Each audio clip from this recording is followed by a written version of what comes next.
tarde, pessoal. Como é que estão? Se cuidando bem nessa quarentena aí? Espero que sim, espero de coração que todos os seus familiares estejam bem, que vocês estejam bem, tomando os cuidados necessários.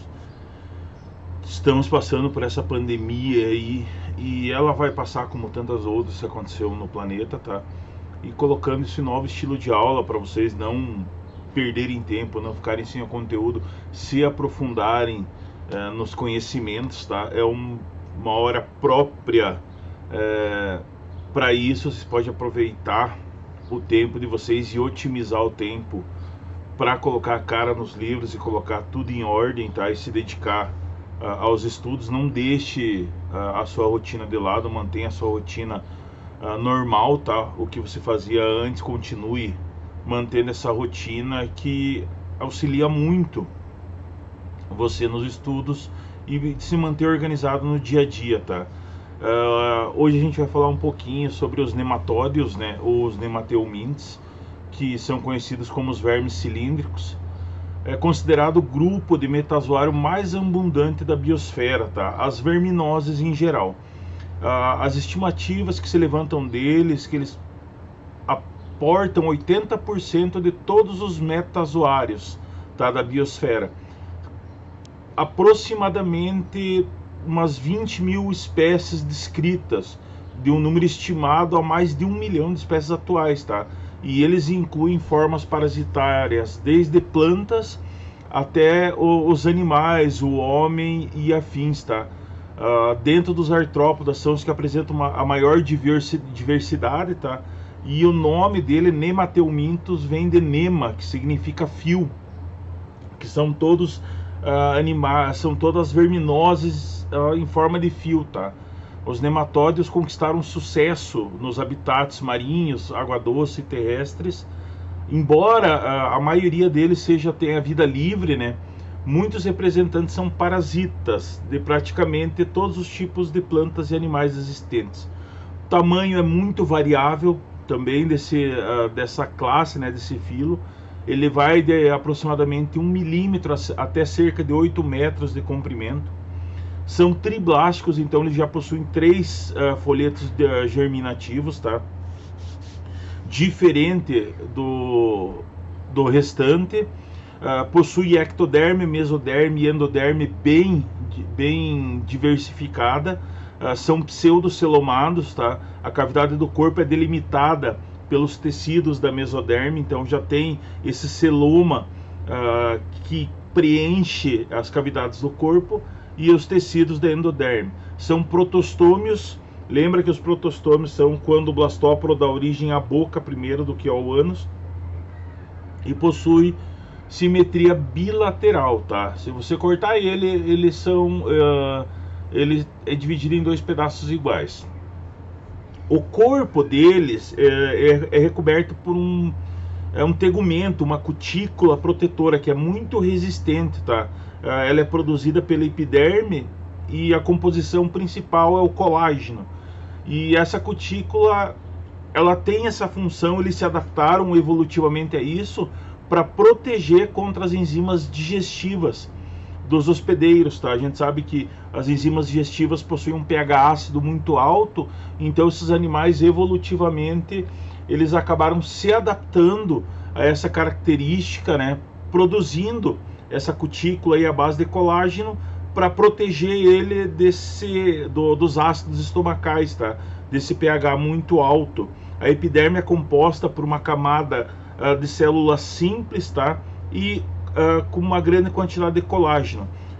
A musculatura dos nematóides é composta por uma única camada de células que se distribui longitudinalmente no corpo. Então ele tem uma única camada inteiriça de célula que se distribui na longitude do corpo dele, tá?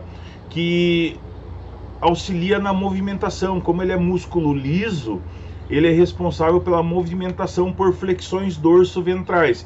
Então esse animal ele se contrai dorso-ventralmente e ele se movimenta dessa forma, tá? Essa movimentação depende muito da elasticidade dessa cutícula e do esqueleto hidrostático dele, que é o líquido presente no pseudoceloma, que vai auxiliar esse animal a se movimentar no ambiente marinho, no ambiente terrestre. Ele é diretamente ligado a essa elasticidade e ao líquido que está presente no pseudoceloma do animal, certo? A respiração dele, eles não possuem um sistema respiratório completo, a respiração é cutânea ou tegumentar, ou seja, ele faz as trocas gasosas por difusão diretamente na pele dele, né? As células diretamente fazem a troca com o meio externo. São os primeiros animais do filo a possuírem sistema digestório completo. A boca, ou seja, possuem boca e ânus, né? A boca possui lábios e papilas, né? Ao redor desses lábios possuem papilas sensoriais, dentes ou placas cortantes, seguidas de uma faringe que é musculosa e efetua a sucção do alimento. Então a boca dele, algumas espécies como Ascaris lumbricoides, né, que é a lombriga, ele possui dentes na boca que se fixa na parede do sistema digestório. E ali ele faz a sucção do alimento, tá? As placas, a faringe é muito forte e ele faz um chupão no sistema digestório, tá? Ele se fixa ali, os dentes se cravam na parede e não deixam esse animal se soltar e ser expelido pelo sistema digestório dos animais. E ali ele faz essa sucção, bombeando o alimento para o intestino. Os parasitas, eles se alimentam dos produtos pré-digeridos pelos hospedeiros, tá? Ou seja, o que nós utilizamos, por exemplo, na nossa alimentação, quando é formado o bolo alimentar lá no estômago, eles se alimentam já daquele bolo alimentar que está pré-digerido, né? Já tem uma grande parte das moléculas quebradas. Algumas espécies são carnívoras e outras são fitofagas, ou seja, se alimentam de plantas e da seiva dos vegetais, tá? Eles não possuem um sistema circulatório, então a circulação de gases e nutrientes e substâncias tóxicas são feitas pelo pseudoceloma. Então ali nesse líquido que preenche o pseudoceloma, a circulação dos gases e nutrientes, toda ela ocorre ali. Então isso não permite que esse animal se desenvolva em tamanhos gigantescos, em tamanho corpóreo exagerado, tá? Porque você não tem um sistema circulatório completo e não tem um sistema respiratório completo também. Para a excreção dele, ele possui células especializadas em forma de H e possui 2 canais longitudinais, tá? Que percorrem toda a lateral do corpo do verme. Então você pega o verme, aqueles canais, as células H, elas percorrem todo o canal dele e são unidas por um único canal transversal que emite um ducto que vai eliminar as excretas pelo poro secretor, tá? E o principal elemento de excreta desses animais é a amônia. Então, quando animais que secretam amônia são animais, amônia em grande quantidade, né? São animais que não têm o sistema excretório completo, então eles acabam secretando isso de uma forma direta pelo poro secretor. Quanto ao sistema nervoso deles, são 2 cordões nervosos, então longitudinais também, tá?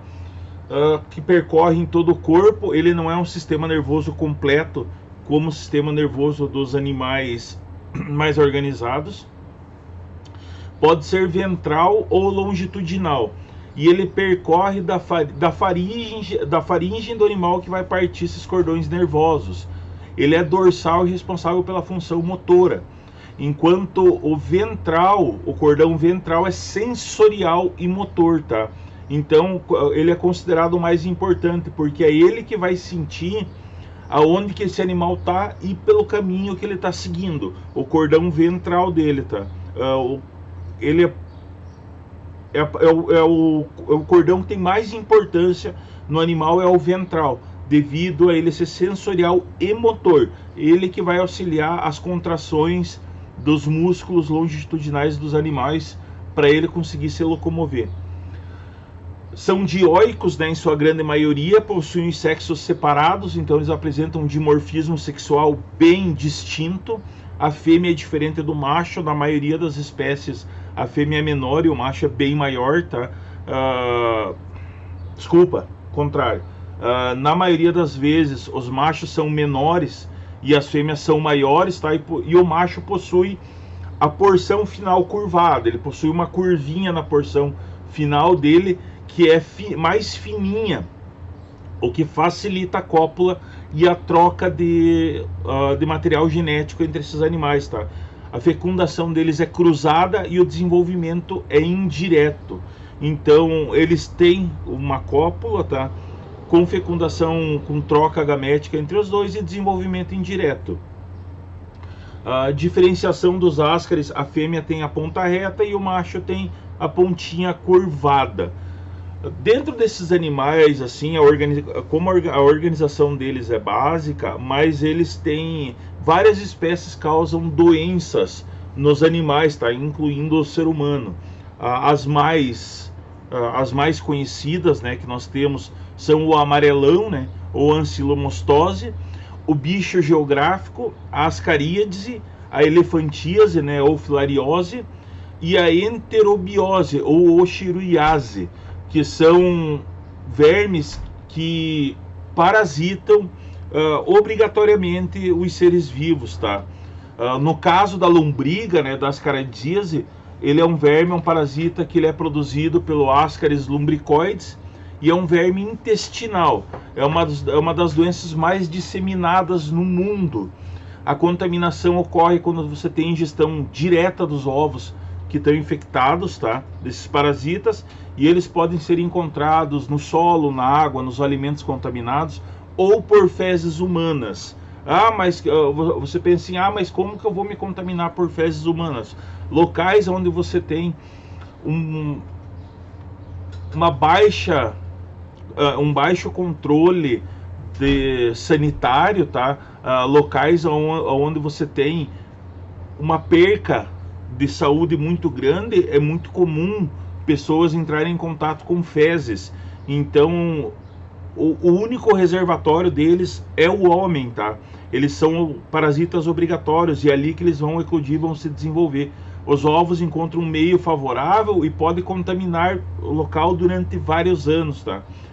O ciclo da lombriga, da ascaridíase, ela começa lá na ingestão de água, alimentos, frutas, verduras que estão contaminados. Então ali nessas verduras, quando você tem um baixo manejo sanitário, quando você tem um pouco controle sanitário ali, ele pode estar infestado de ovos de lombriga, tá? Por isso que sempre se recomenda lavar muito bem os vegetais, frutas e verduras, de preferência colocar uma colher de quiboa, né, de água sanitária nesses alimentos antes de ingerir eles. Claro, deixar um pouquinho de molho lá e depois lavar eles com água tratada para ser próprio para o consumo, tá? Lá no intestino delgado, esse ovo vai eclodir e vai liberar uma larva, tá? Essa larva penetra a parede intestinal e cai na corrente sanguínea, atingindo o fígado, o coração, os pulmões, onde sofre algumas mudanças na cutícula e aumenta o tamanho, tá? Então a cutícula dela passa a ser um pouquinho mais fina e ele aumenta de tamanho. Ele pode se instalar nos alvéolos pulmonares, causando sintomas semelhantes à pneumonia. E ao abandonar os alvéolos, eles passam para os brônquios, a traqueia, a laringe, onde provocam tosse com o movimento que executam e podem chegar até a faringe. Em seguida, elas são deglutidas e atingem o intestino, onde elas vão crescer e se transformar em vermes adultos, tá?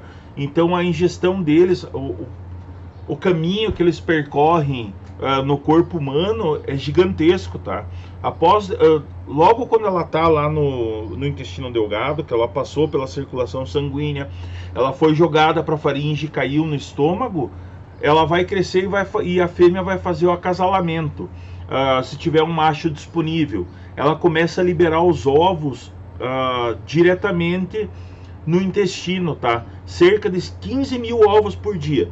Todo esse ciclo que começou lá com a ingestão dos ovos, até a formação de um indivíduo adulto, ele demora cerca de mais ou menos 2 meses, tá? Porque ele tem que entrar em contato com o meio interno, entrar em contato com a corrente sanguínea para que ele consiga identificar que ele está no meio próprio para ele quebrar a deiscência do ovo dele e ele se desenvolver ali naquele indivíduo.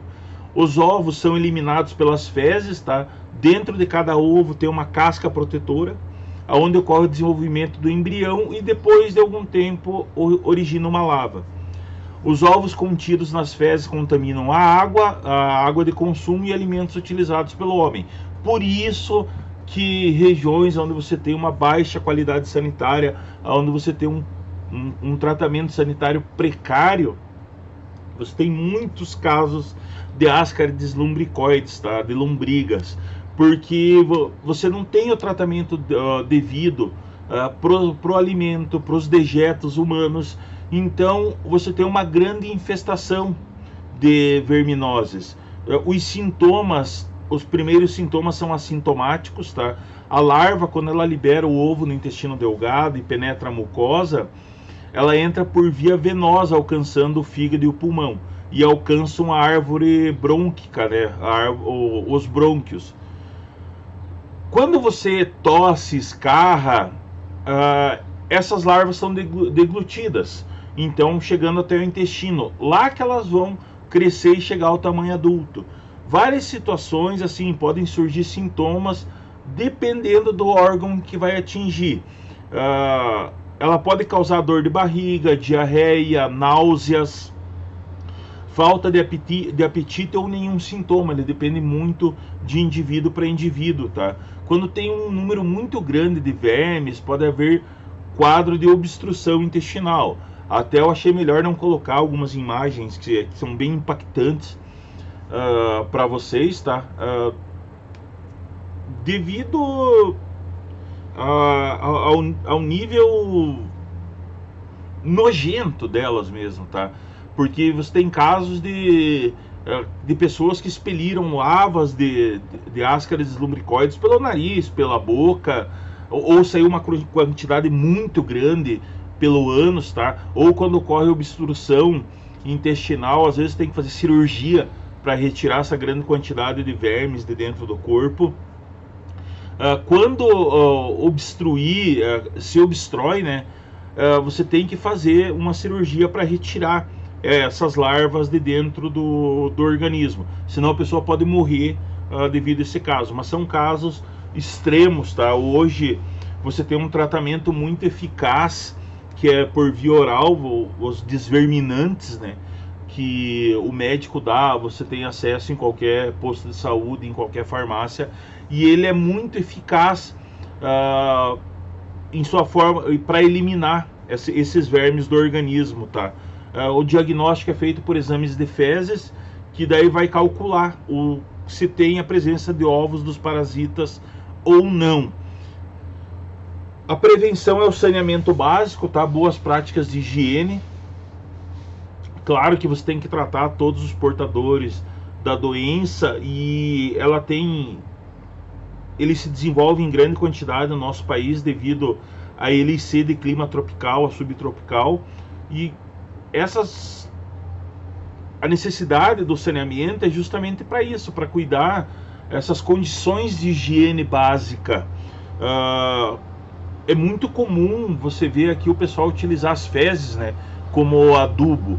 Então isso contribui para que essa verminose esteja sempre se alastrando e dificulta um pouco o controle dela.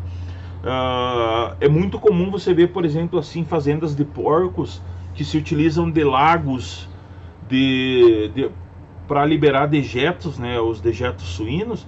Você tem infestações muito grandes disso. Então, por isso, cuidado com os alimentos, com as frutas, com as verduras, na higienização dela e na alimentação, tá? Para evitar essa contaminação. Mas o tratamento é fácil, é básico, tá? O remédio não tem nenhuma contraindicação para o organismo. E o que os médicos indicam que a cada 6 meses a família inteira tome desverminante, para evitar que, se você entrar em contato, se já tomar o desverminante, já eliminar ele, tá? Outra doença que aparece muito, outra verminose que aparece muito, né, no meio, é o amarelão, ou ancilostomíase. Ele é um euminto e pode, ambos são, ele tem duas classes de eumintos que causam o amarelão, tá? O ancilostoma do Eudale e o Necatur americanus. Os dois são vermes, tá? De pequenas dimensões, entre 1 e 1,5 cm. A doença pode ser conhecida popularmente, né, por amarelão, doença do Jeca-Tatu, mal da terra, anemia dos mineiros, opilação, entre outros tantos nomes populares que nós temos por aí.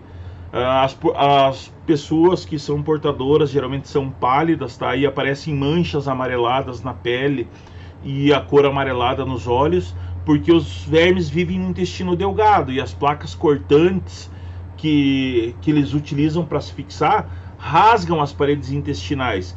E como eles sugam o sangue para alimentação, isso pode causar hemorragia e anemias extremas, tá? A pessoa se contamina quando ela mantém contato com o solo contaminado por dejetos de animais contaminados. As larvas penetram ativamente pela pele. Então, se você entrar em contato com as mãos nuas ou com o pé, né, você estiver caminhando descalço, ela penetra diretamente pela pele através da mucosa.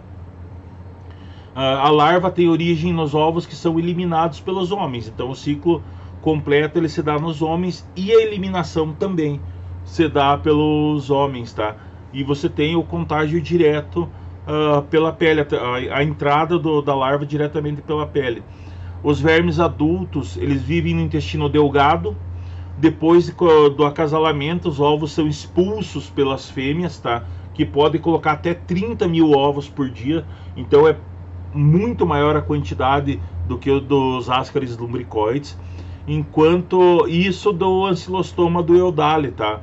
Do euminto, do Necator americanus, ele põe cerca de 9 mil ovos, encontrando as condições favoráveis de calor e umidade. Esses ovos eles podem eclodir em até 24 horas, já pode formar lava, tá? A larva é denominada como rabiditoide. Ele larga a casca do ovo, passando a ter uma vida livre no solo. Depois de cerca de uma semana, se transforma numa larva que pode penetrar através da pele do homem, tá? Que daí ele é denominado filarioide infestante, que daí ele já consegue entrar em contato com a pele e penetrar o corpo do indivíduo. Quando o indivíduo é contaminado, essas larvas migram para os capilares linfáticos da derme e em seguida passam para os capilares sanguíneos, e a circulação do sangue leva elas diretamente ao coração e depois ao pulmão. E aí lá no pulmão elas vão perfurar os capilares pulmonares e as paredes dos alvéolos, migrando, tá, pelos bronquíolos até chegar à faringe. Em seguida elas descem para o esôfago e alcançam o intestino delgado, aonde vão crescer e ter vida, e vão se tornar adultas, tá? E dentro do organismo, então, elas vão furando mesmo. Dessa forma, as placas dentárias vão cortando os capilares e elas vão passando dos bronquíolos, elas pulam para a faringe, e da faringe elas descem para o esôfago até chegar ao intestino delgado. Outra contaminação que pode ocorrer pela larva, ela pode ocorrer quando a larva está em forma de cisto no solo, porque ela pode ser ingerida oralmente, né? Por algum alimento que foi mal condicionado ou mal lavado, então ela pode ser ingerida diretamente. O ciclo dela, ela ocorre, o ciclo final dela ocorre no intestino, né, do homem. Então lá que ela vai se fixar, vai crescer e vai depositar, vai liberar novos ovos para o meio, tá? A permanência dela nos solos, são animais de solos úmidos, tá? E elas ficam vivas e se alimentam sofrendo mudas na cutícula dela durante um grande período. Os sintomas de penetração das larvas, ocorre uma reação inflamatória, tá? No local, como se fosse uma picada do inseto.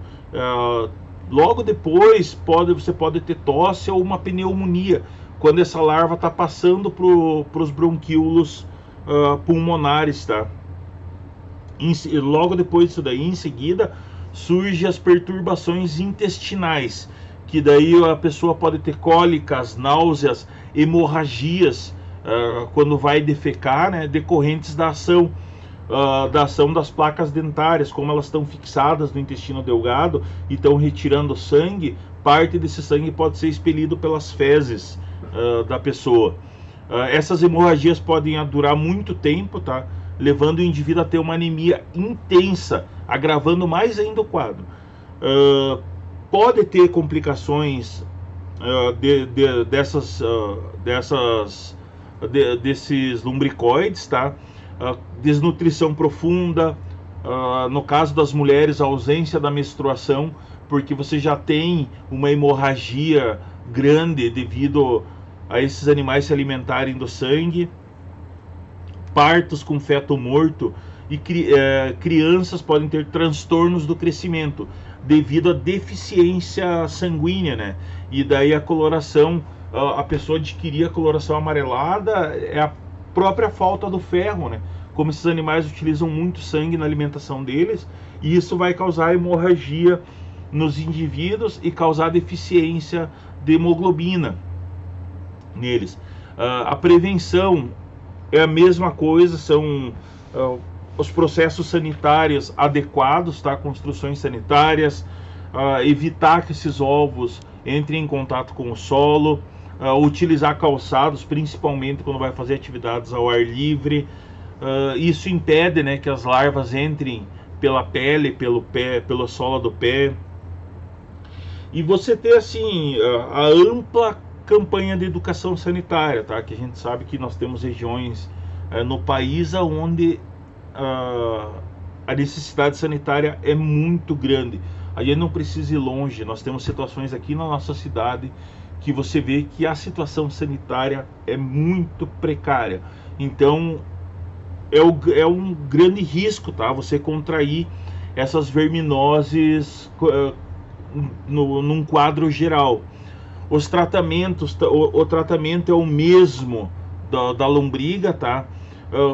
Os bendazóis em geral, que você tem o pirantel, o mebendazol, o tiabendazol, que são remédios, são vermífugos, tá? E esses vermífugos, em geral, eles são projetados, eles são produzidos para vários tipos de verminoses. Se você já tomou, ou se você toma de tempos em tempos os desverminantes, se você olhar lá na embalagem, lá na bula dele, está descrito todos os tipos de verminoses que ele ataca, tá? Em sua maioria é a grande gama de verminoses, porque o tratamento é o mesmo para todas, tá? Então, pessoal, façam os exercícios, tá, referente ao assunto. Qualquer dúvida, mandem mensagem que a gente vai tirando as dúvidas da melhor forma possível para vocês. Espero que tenham entendido. Acompanhem o material que está anexado junto. Grande beijo, um abraço, fiquem bem, se cuidem e até a próxima aula.